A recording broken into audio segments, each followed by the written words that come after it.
I found this at the Bureau of Labor Statistics. People 55 and older face longer periods of unemployment when they lose their jobs.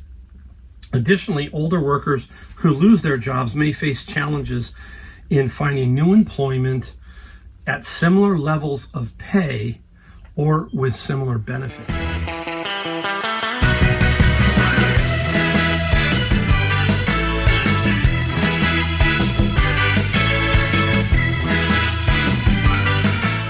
Hey everybody, welcome to my channel, Mike, the Golden State Picker.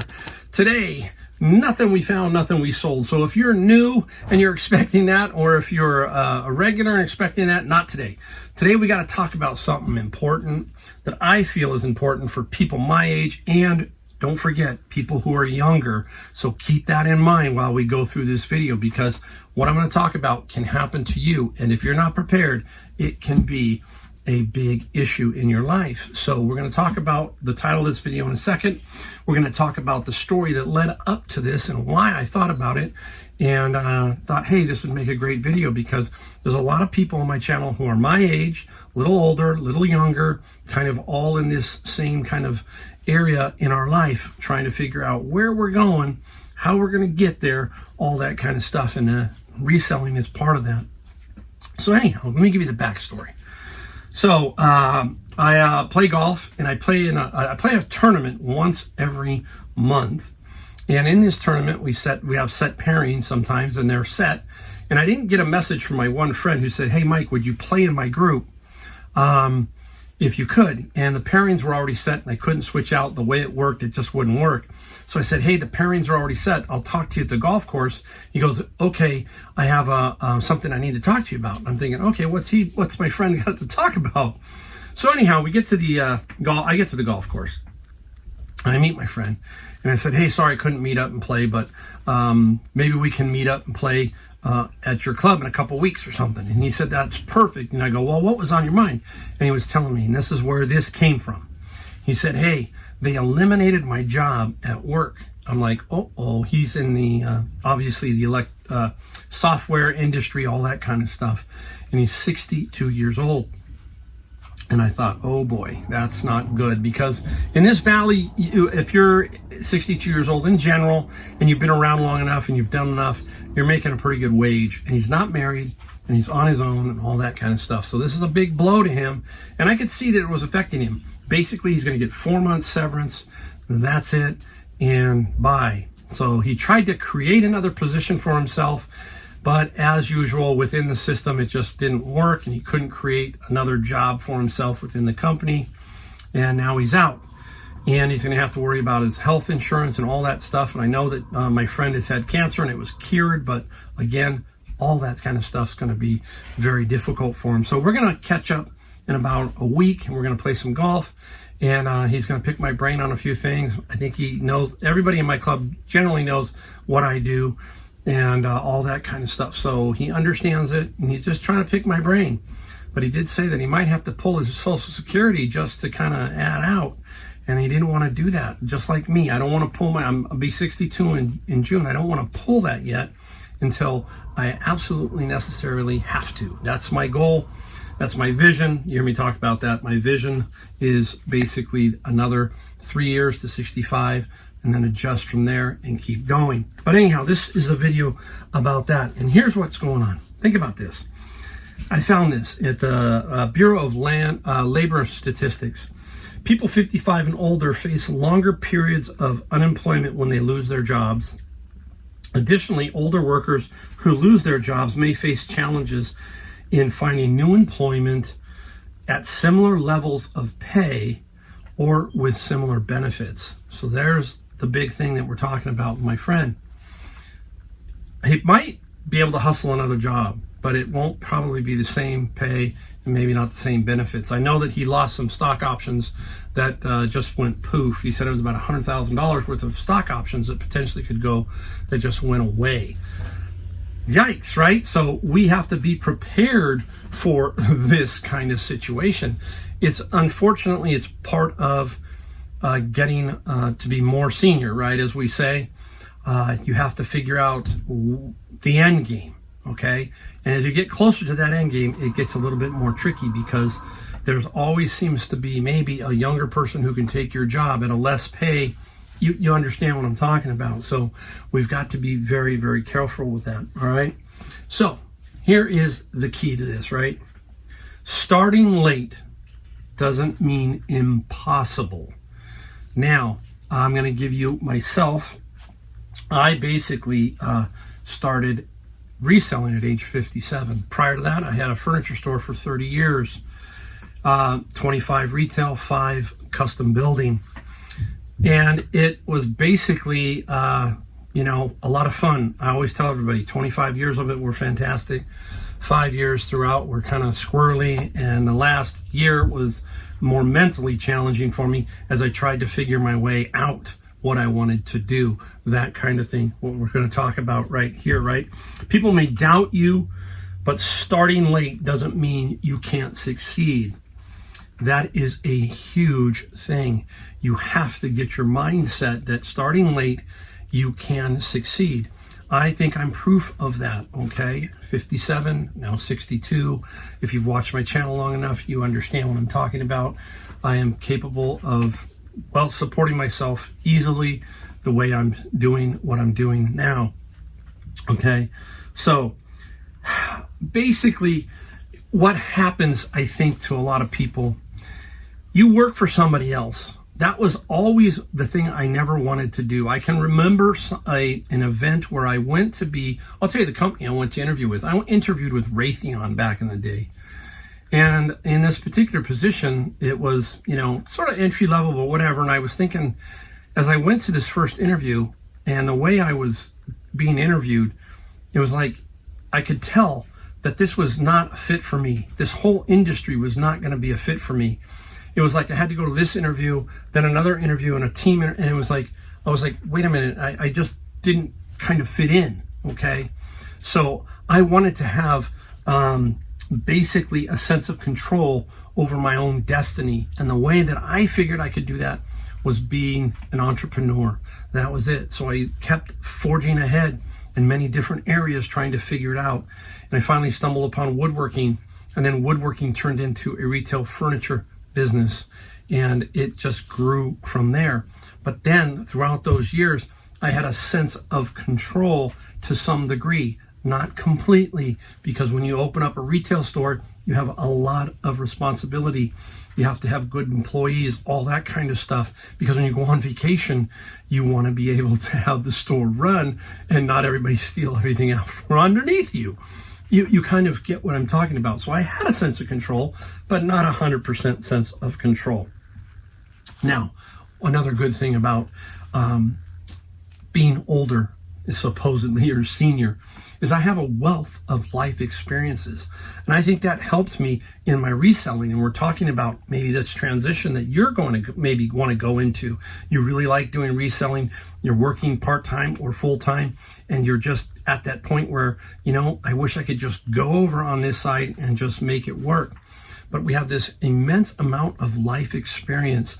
You hear of remember when we were younger and the older people would tell us something and we say, you're just an old man, that kind of thing. But we do have that experience, especially with stuff that we've bought over the years. And that's how I learned, because I had all these life experiences with finding stuff when I first started out. I used that to build my reselling, my life experiences. So we all have that, okay? The question is, how do we get to the next point, okay? How do we get from hating our job or just wanting to move on because we're bored or dissatisfied, all that kind of stuff? And we got to figure ways to do that right now. As you know, I like to give away books, and I'm going to give away a different book today. So first in is going to win. I want you to please send me a note to my email. It will be at the top. The first one on the email. Don't send me your address yet. I'm going to respond to you and say, hey, you won the book. Please send me your information. I will mail it out to you. Now, it's a different book. Found this. This is funny how all this works. I'm sitting there thinking about this video, and all of a sudden I go through my bin of books, and here's the book that comes out. It's called Ready, okay? How to know when to go and when to stay. It's about everything, how to go in all kinds of stuff, but it's basically knowing when to go. When it's time to say, I'm done and it's over, okay? It took me 1 full year in my retail furniture store to finally say, it's over, okay? It was very difficult because I had a good group of employees, great group. Still have a good relationship with one who lives down the street from me. He works for Tesla now. And that was the most difficult part for me. And the mental part of it was the most difficult too, is finally saying goodbye. But it was the best decision I ever made because it was basically 1.5 years or so before COVID. I think it was 2 years. I would have been stuck in the COVID rut, and that could have really changed my life. So anyhow, ready, okay? Get that book. So First In is going to win. If you really want it, let me know, because you're going to send me to my email. I'll tell you what it is. It's ridesharereseller@gmail.com. That way you guys can send it. Just send a note. I want it. If not, I'll tell you you didn't win it and that there'll be other books down the road. All right. So some of the things we got to think about. We got, I think, 4 points real quick here. These are going to be quick. What do you really need to be happy? Important thing. For me, to give you my thing of happiness, it boils down to now is pretty much family, enjoying my grandkids, that kind of thing, the freedom I have here to do what I want. Basically, that's it. It's simple. I am a person that doesn't need a lot of things. I've had things over my life. I don't need a lot of things, okay? I'd rather see my kids do well and my grandkids grow up in a good Christian home, as I say. I want them to be strong and independent kids is what I want them to be, okay? So what makes you feel free, okay? For me, it's the ability to do anything, anytime. That's always been one of the biggest things. If I wanted to go home early at the store, and then I went home, I had great people. I paid well so that I could have the freedom to come home and so forth and so on. Or I could go on vacation and things would work themselves out. So that was a big key for me, was freedom. What is it for you? Let me know down in the comments what you're looking for. If you're getting closer to retirement, now look, it doesn't mean that if you're 45, you better start thinking about all this stuff, about how you're going to exit whatever and when you're going to be ready. That's a big key, because it could happen to anybody, like my friend, where he just all of a sudden, boom, it's gone. It happens a lot. Now, it might not happen to you. You might be a stable union job, a stable, government job, whatever, okay? And you may love it, that's fine. But at some point, you just never know if your health or something's going to make you decide, hey, I've got to exit, right? So please keep that in mind. The other one is, are you ready to commit to your journey? That means it's going to be a lot of work. I can tell you here, you see these videos and you go, wow, this looks like fun. Okay, it is sometimes, but once the shopping is over, the day of shopping, the day of the looking and all that kind of stuff, you come back to reality of you gotta ship it, you gotta do other things, you gotta manage the financial side, all of that. So you've got to be 100% committed to your new journey. You can't just be halfway in and halfway out. Doesn't work that way. You're either all the way in or don't get in, basically, because that's what happens. I see it all the time. I talk to my good friend. He's a picker, Brian, and Brian says to me, we watch. We're people watchers. Especially you get older, you watch people. And we watch certain people we see the same time picking, and all of a sudden they're gone. And we ask, what happened to that person? Oh, they had to go back to their job. They couldn't make it work, or something along those lines. Maybe they weren't fully committed, okay? Maybe they wanted to play too much, all that kind of stuff. I'm just saying. But you've got to be fully committed to your new endeavor, okay? Number 4, how do you imagine your life in 4 years, 5 years down the road? How do you imagine that? Okay? That's your aiming point or your target.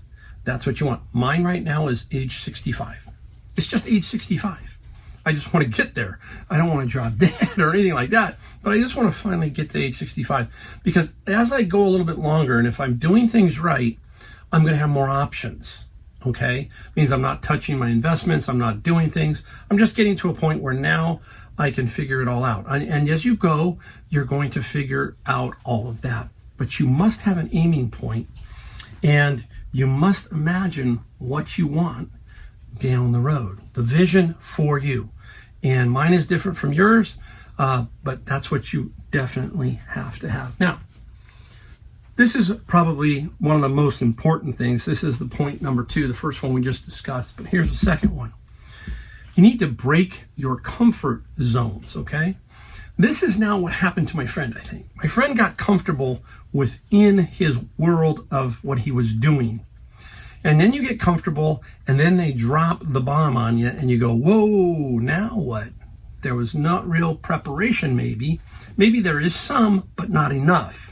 Maybe there's zero, okay? So whatever category you fall into, but you have to figure out how to break free from your comfort zone. Stagnation happens when you get too comfortable. You know, that's, I say it here. I have to do some things differently because I get stagnant. I think my wife, I've been talking to her the last couple of days, and it's been cloudy, and I hate cloudy weather. Sunshine is the great disinfectant. It really does have an effect over your body. And I think I was craving that. And it finally came out late this afternoon. But I told her, I said, I feel like I'm stagnant and I need to get out and do something. So today I really made an effort to break down and do something completely different and function differently as best I could. So I switched things around a little bit. So that's that thing, that stagnation happens when you just get too comfortable, and I don't like that feeling. One of the signs that it's time to make a change is also that feeling of dissatisfaction. You've gotten to a point where you've worked for 25 years, 30 years. Some of you have worked all your life for one company. You love it, or maybe it's just like now it's just not as satisfying, right? Kind of like life. It's like I look back on my life and you hear us talk about this. It's like I love some of the stuff about the 70s and the 80s, but I love some of the stuff about today. There's a lot of fantastic technology and all of that stuff that's fascinating to me. But back then, it was simpler times. I wish somehow I could combine them all and make it really amazing. But again, dissatisfaction. I'm not dissatisfied completely with this time. So it's like your job. You may have a lot of happiness with it, but also some dissatisfaction, and you just want to move on. So that may be one of the signs, right? Maybe you have been doing the same job for years. It's just no longer fulfilling, right? It no longer excites you. It no longer provides the growth you crave. The feeling of being trapped can weigh heavily on your motivation and overall happiness. And it's hard to see that sometimes, but guess who will see it? My wife will see it. She saw it in my business. She said, it's not in you no more. My employees, the day I told them that I was shutting down my business, I thought they were all going to be devastated. No. They all said, Mike, we knew you had no more. That's what they said. We could see it. And if they could see it, that meant other people had seen it. So that was another basically renewing thing to me. It was like, okay, hey, thank you guys. They all stuck around to the end. They just didn't bail out. The person I'm talking about who works for Tesla, he was there on the final day of the store closing. So keep that in mind. Now, pay attention to any reoccurring thoughts or dreams. Now, I used to do this sometimes as I got done with my business the last year. So I was thinking, okay, what am I going to do? So I was thinking of things and dreaming of things, and I didn't want them to slip away. So that's a lot of times that's what we do at work, right? We start to daydream and say, hey, I want to go out and find something reselling or whatever we want to do. But with us, since we're resellers, is we love those Saturdays. Why? Garage sales, all that kind of stuff, right? Go to the thrift stores. So we want to keep that fire burning inside of us so that we can figure out the way to get there, right? You have about, pay attention to the recurring thoughts or dreams. You have about pursuing a different path. They hold the key to unlocking your potential. They do. Dreams and all of that can unlock all of the potential you have. Embrace these signs. Trust your instincts and be open to new possibilities. Remember, change can be uncomfortable, but it is often the catalyst for transformation and fulfilling your life. Wow. I can honestly say that, because it did take me a little while to figure out how to get through when I left my business. I kept busy by Ubering. And if you've watched my channel, that's how the reselling started. And I tell you, is to keep your mind open to things. And I only was doing Ubering because it kept me busy in the mornings, and then I could do some things in the afternoon. And it was just a little bit of income. Again, I'm just trying to gap my years, all that kind of stuff. And and while I was Ubering, I was thinking constantly and figuring out, okay, what are we doing? My wife always said that. She said, when I left the store and I closed the store down, she didn't know what I was going to do, but she knew that there was something else on that horizon for me because of the person who I am. Now, it took a while to cultivate it and figure it out, but it comes guaranteed if you sit there and you are basically entrepreneurial spirited, and that's what I was, all right? It is important to remember that breaking out of the comfort zone does not mean diving headfirst into the unknown. It is a gradual process that involves taking calculated risk and stretching our boundaries little by little. And if you watch my channel, go watch the first videos. You'll see me behind my Uber vehicle, and that's where I went little by little. I went and did Uber in the morning, the afternoon. I went thrifting and reselling, and that's the little by little. I just didn't jump all the way in. Same thing as if you're at your business or you're working for somebody, whatever you're doing, then you do it at night. You do on the weekends. There's going to be some sacrifices. A lot of you have kids and stuff like that and other responsibilities. But if you want it bad enough, you're going to figure out the way to get the time to make it all happen. That's the bottom line. You have to figure out how to find the time, how to build it. And then, like the book says, you're going to know when you're ready, and you're going to jump and make the leap. And that's what I did. And many of you don't know the story, but quickly, how did I make the change? COVID again. COVID changed me. 1:30, the day that the government shut everything down. I was inside Savers. Manager said everybody's out. 1:30, sat in my car. Thought for 2 to 3 weeks, this is all, we'll be right back. Little did I know, it wasn't that long. But guess what? I still figured it out. I figured out how to go to Nextdoor, Facebook Marketplace, pick up stuff, and people were shopping online. I had some inventory, all of that, and then it began to boom. And then I said, you know what? No more Ubers. Ubers were dangerous. COVID, all that kind of stuff. I said, I'm done with that. Full-time reselling, and that's how that happened. Okay, one of the first steps in overcoming fear and resistance to change is acknowledging and accepting your fears.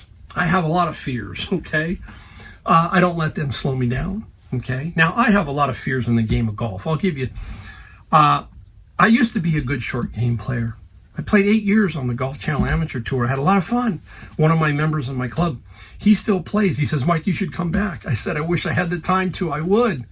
But I have a problem now. My short game's not quite like it used to be. So occasionally I, play a certain shot at a safe way. But now I'm finding out, you know what, Mike? Forget the fear. Let's go ahead and hit that chip shot. Let's go ahead and hit it the way you think you should. Get rid of that fear. Let's do it. So that's like a mini fear for me. It's small, but it just shows you we run into these fears all throughout our life. So you got to keep that in mind. Don't let those fears take over. Acknowledge them and then accept them. Next, challenge your limiting beliefs and negative self-talk. Often our fears are fueled by self-doubt and the belief that we are not capable or worthy of success. You'll be amazed at how many people think like that.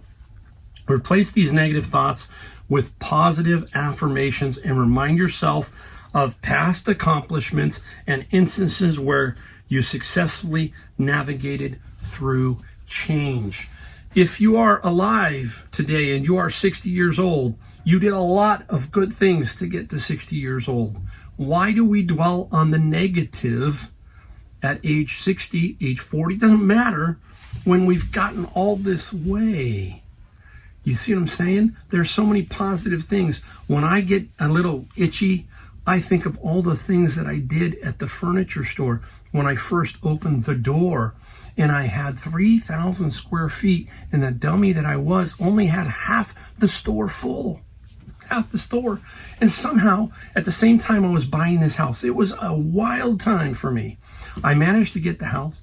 The store took off. Within 6 months, I was expanding. By the end of the whole thing, I was up to, at one point, 20,000 feet.